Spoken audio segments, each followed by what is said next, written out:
نبی پاک صلی اللہ علیہ وسلم نے ارشاد فرمایا، جب شعبان کی 15ویں رات آئے تو رات کو بیدار رہا کرو اور صبح کو روزہ رکھا کرو۔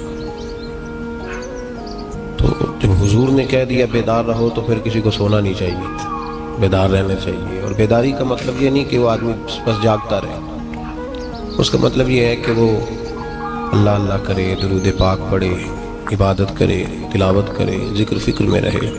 کچھ باتیں اس مقصد کے لیے کہ اس رات اللہ پاک نے اپنی رحمت کے دروازے کھولے ہیں، تو کچھ ایسی بات کی جائے جس سے دل نرم ہو جائے۔ دوستو، قرآن مجید کی 2 آیات میں نے پڑھی ہیں۔ اللہ کریم نے فرمایا، یا ایھا الذین آمنوا اتقوا اللہ حق تقاتہ، اے ایمان والو اللہ سے ڈرو اور اتنا ڈرو جتنا ڈرنے کا حق ہے۔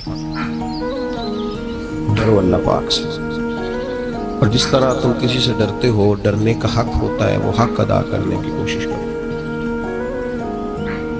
ہم میں سے بہت سارے لوگ ڈرتے ہیں کچھ لوگوں سے، اور جب وہ ڈر رہے ہوتے ہیں تو انہیں احساس ہوتا ہے۔ اللہ پاک نے ہمارا وہ احساس خود بیان کر دیا ہے۔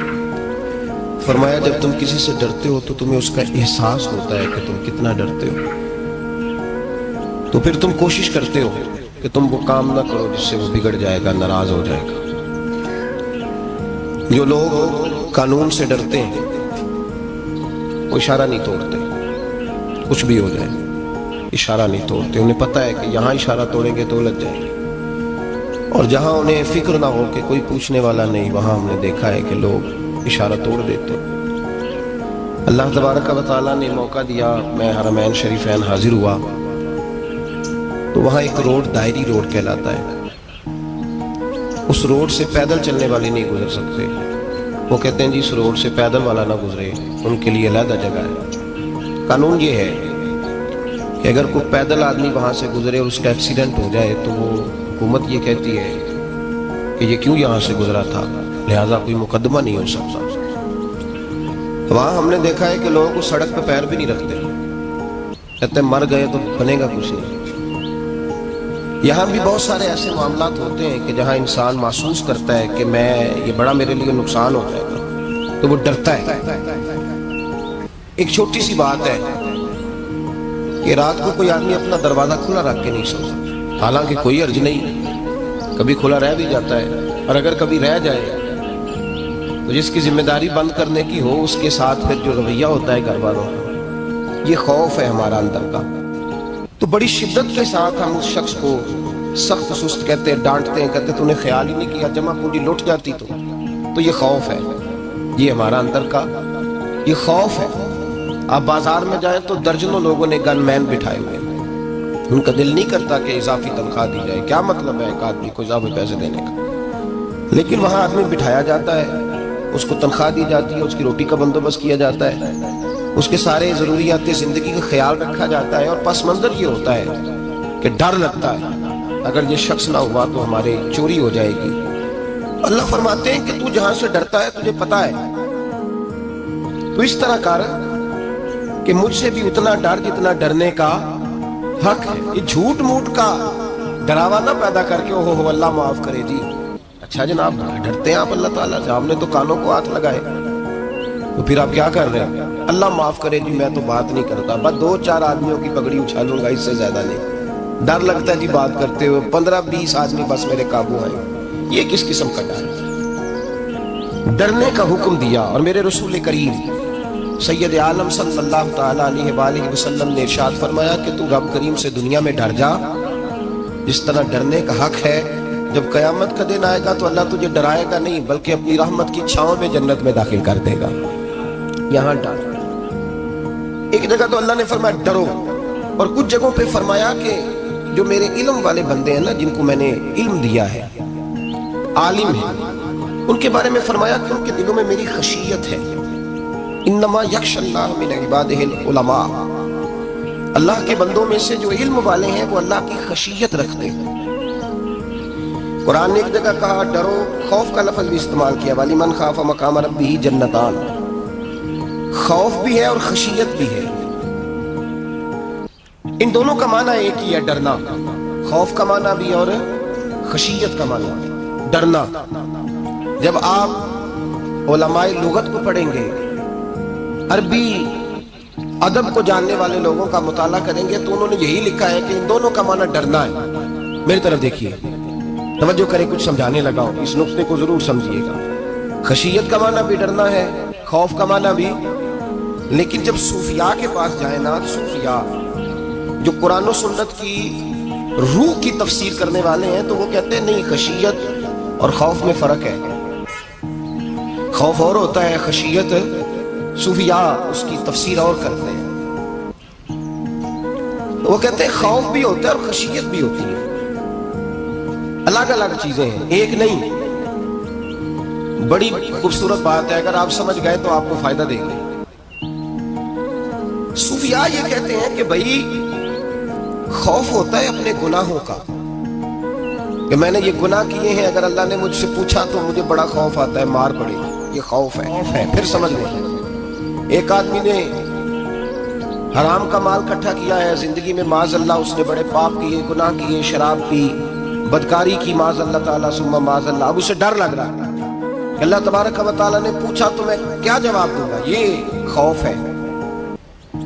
اور خشیت یہ ہے کہ ایک آدمی سارا دن نماز پڑھتا ہے، روزہ رکھتا ہے، عبادت کرتا ہے، اللہ کو یاد کرتا ہے، پھر بھی ڈرتا ہے. یہ خشیت ہے، یہ خشیت ہے. جو گناہوں سے ڈرے وہ خوف ہے، اور جو رب کی ناراضگی سے ڈرے وہ خشیت ہے. جو کہے یار میرا رب کہیں ناراض نہ ہو جائے، میرا رب کہیں مجھ سے. بڑی خوبصورت مثال دی. میں نے اپنے صاحب سے پوچھا کہ حضور یہ مسئلہ کیا ہے، تو فرمانے لگے ایک بادشاہ نے ایک غریب کی بیٹی اسے پسند آ گئی تھی، تو اس نے عزت کے ساتھ اس سے شادی کر لی، رشتہ بھیج کے وقار کے ساتھ. بیٹی کا باپ اپنی بیٹی کے مقدر پر رشک کرنے لگا کہ میری بیٹی کو بادشاہ نے پسند کیا ہے، بادشاہ کے شہزادے نے رشتہ بھیج دیا ہے. شہزادہ بیاہ کے لے گیا بیٹی کو. 20 کنیز آئے، نوکرانیاں اس عورت کی خدمت کرنے پہ لگی ہوئی ہیں، اس کا ہر حکم ماننے کو تیار ہے. لیکن وہ بی بی سویرے بھی رو پڑتی ہے اور شام کو بھی رو پڑتی ہے، روتی رہتی ہے. اس سے کسی نے پوچھ لیا کہ بی بی تو روتی کیوں ہے؟ 20 کنیز آئے ہیں، گھر میں سکون ہے، ہر شے ہے، تو روتی کیوں ہے؟ تو وہ کہنے لگی اصل بات یہ ہے کہ جو کچھ مجھے ملا ہے میں اس کے قابل نہیں تھی، تو میں ڈرتی ہوں میرا سائیں کہیں ناراض نہ ہو جائے، وہ ناراض نہ ہو جائے، میں قابل نہیں تھی، میری اوقات نہیں تھی. یہ من آنم کے من دانم، میں جو ہوں اس کا مجھے پتا تو ہے. اس نے میری حیثیت سے، میری اوقات سے، میرے ظرف سے، میری محنت سے بڑا بڑھ کے مجھے عطا کر دیا.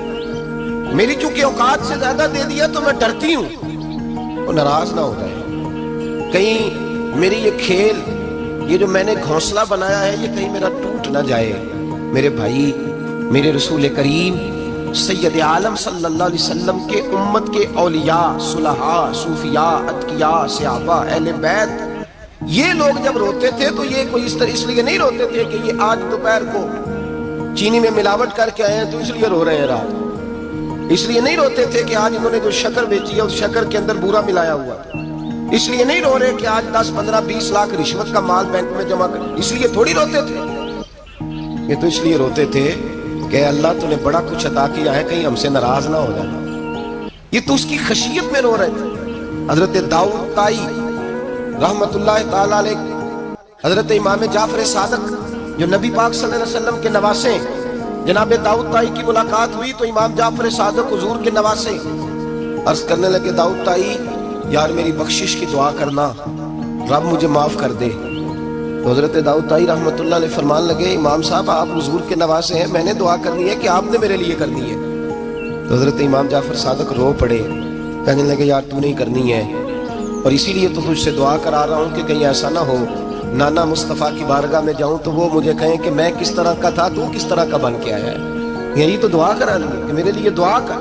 جو جتنا بڑا ہوتا تھا نا اتنی زیادہ خشیت ہوتی ہے، اور گناہگار کے تو اللہ تبارک و تعالیٰ بعضوں کا سزا دیتا ہے، آنسو سلب ہو جاتے ہیں. اس کو تو اپنے گناہوں پہ رونا ہی نہیں آتا. وہ تو روتا ہے بچہ نہ ہو تب روتا ہے، وہ تو روتا ہے پیسے نہ ہو تب روتا ہے، وہ تو اس وقت روتا ہے جب اس کا مال چلا جائے. اس کو تو بعدوں کا گناہگار کو تو بعدوں کا سزا ملتی اللہ فرماتے تو دنیا کے لیے روئے گا، میرے لیے نہیں رو سکتا. اور جو رب کریم کے بندے ہوتے ہیں انہیں اللہ کہتا تو دنیا سے بے نیاز ہے، تیری آنکھ سے آنسو جب بھی ٹپکے یا میرے لیے ٹپکنا چاہیے یا محمد مصطفیٰ کے لیے ٹپکنا چاہیے. آپ اگر اس بات کو تھوڑا سا غور کے ساتھ سمجھے تو تمام اولیاء صلحاء کیا یہ رو رہے ہیں، تڑپ رہے ہیں. کیا اس کی وجہ تھی؟ نمازیں کم رہ گئی تھی، روزوں میں کمی تھی، فرائض ادا نہیں کرتے تھے کہ رویا کرتے تھے. کیوں روتے تھے؟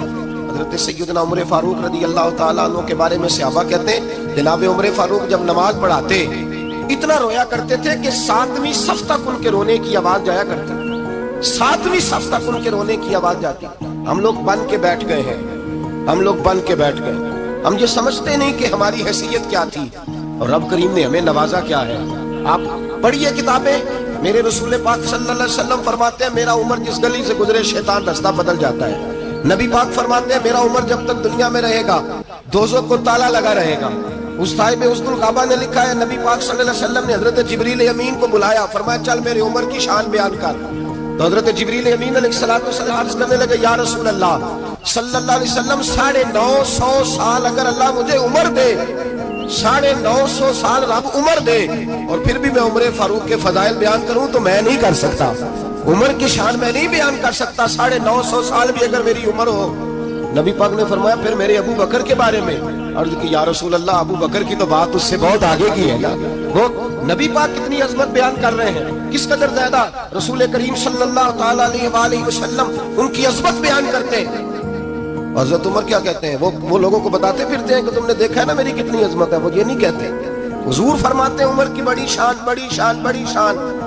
اور عمر کے پاس جب بھی کو جاتا ہے کہتے عمر آپ کا کیا مقام ہے؟ تو عمر فرماتے میں تو اونٹ چرانے والے کا بیٹا ہوں، میں تو اونٹ چرانے والے کا بیٹا ہوں، میں تو اونٹ چرایا کرتا تھا، میں تو 10 اونٹ نہیں سنبھال سکتا. حضرت فاروق اعظم رضی اللہ تعالیٰ عنہ سے کو پوچھتے جناب عمر آپ کا کیا حال ہے؟ تو آپ فرماتے یہ تو میرے مقدر ہے کہ میری بہن نے قرآن سنایا تو میں در رسول تک پہنچ گیا، ورنہ مجھے پوچھنے والا کوئی نہ ہوتا. کبھی جناب علی المرتضیٰ کا بازو پکڑ کے کہتے ہیں علی تو نہ ہوتا تو عمر ہلاک ہو جاتا. بھائی حضور شانیں بیان کرتے ہیں. نبی پاک کہتے ہیں میرے ابو بکر نے احسانات کیے، بڑے احسانات کیے، میں نے سب کا بدلہ چکا دیا. ابو بکر کا نہیں چکایا. اللہ کی بارگاہ میں عرض کروں گا یا اللہ تو ہی اسے بدلے دے. اور جناب ابو بکر صدیق سے کوئی پوچھتا ہے ابو بکر آپ کا کیا حال ہے؟ ابو بکر صدیق فرماتے ہیں مجھ سے میرے اندر کا عالم نہ پوچھو، اگر قیامت کے دن اعلان ہوا نا کہ سارے لوگ بخشے گئے ایک باقی بچا ہے تو مجھے ڈر لگتا ہے کہ اللہ ابو بکر ہی بچ جائے گا جو نہیں بخشا جائے گا. مجھے ڈر آتا ہے. تو بھائی بن کے بیٹھ گئے لوگوں کو پوچھ کر کے دیکھیں، کہتے ہیں کیا پاپ کیا ہے، کیا ہو گیا؟ خشیت سے کانپتی ہوئی روحیں، تڑپتے ہوئے میرے رسول پاک کے غلام، اولیاء اللہ صوفیاء کرام کے رونگٹے کھڑے ہیں رب کریم کے خوف سے. جو جتنا مالک کو جانتا ہے اتنا کانپ رہا ہے، اتنا ڈر رہا ہے. جس کی آنکھوں سے آنسو خشک ہے مطلب یہ ہے یہ رب کو جانتا ہی نہیں. اسے کیا خبر اس کا جلال کتنا ہے، اسے کیا خبر اس کا عذاب کتنا ہے. تو کیا جانے ان بطش ربک لشدید، جب وہ پکڑتا ہے تو بڑا سخت پکڑتا ہے. حضرت عثمان غنی کو 3 دفعہ میرے نبی پاک نے فرمایا جنتی ہے، جنتی ہے. العثمان فی الجنہ، العثمان فی الجنہ، العثمان فی الجنہ. 3 دفعہ حضور نے جنت کی بشارت دی. میرے مصطفیٰ کریم نے فرمایا میرا عثمان گلی سے گزرے تو فرشتے بھی اس کی حیا کرتے ہیں. جناب عثمان غنی جن کو میرے نبی نے 2 بیٹیاں دے کے کہا عثمان میری 100 بیٹی بھی ہوتی، ایک کے بعد دوسری انتقال کرتی جاتی تو میں ساری تیرے نکاح میں دے دیتا. وہی حضرت عثمان غنی قبر پہ کھڑے ہیں حضور کے وصال کے بعد، ایک قبر پہ کھڑے، آنکھوں سے آنسو جاری ہے، داڑھی ساری آنسوؤں سے بھر گئی ہے، روتے ہی جاتے ہیں، روتے ہی جاتے ہیں. غلام کہتا عثمان یار رونا ہمیں چاہیے، رونا ہمیں چاہیے جن کو کوئی بشارت نہیں اور آپ کو تو 3 بشارتیں، روتے کیوں ہو؟ جناب عثمان غنی فرمانے لگے جس مصطفیٰ نے مجھے جنت کی بشارت دی اسی رسول نے فرمایا تھا قبر آخرت کی منزلوں میں سے پہلی منزل ہے، آخرت کی منزلوں میں سے پہلی منزل. سوچتا ہوں اگر رب کریم نے عثمان سے حساب پوچھ لیا حساب کیسے دینا ہے؟ میرے مصطفیٰ کریم نے، یہ تو بات ہے نا جناب عمر کی، یہ تو بات ہے حضرت عمر کی، حضرت ابو بکر کی، جناب عثمان غنی کی. اور جس شیر خدا کے بارے میں نبی پاک نے فرمایا علی منی وانا من علی، فرمایا علی اور میں 2 نہیں، میں علی ہوں اور علی میں ہے. جن کو فرمایا من کنت مولا فہذا علی مولا، جس کا میں مولا اس کا علی بھی، اس کا علی بھی. جس مولا علی شیر خدا کو یہ درجہ دیا. ولی المرتضیٰ اٹھے ہیں، نماز کا وضو کیا ہے،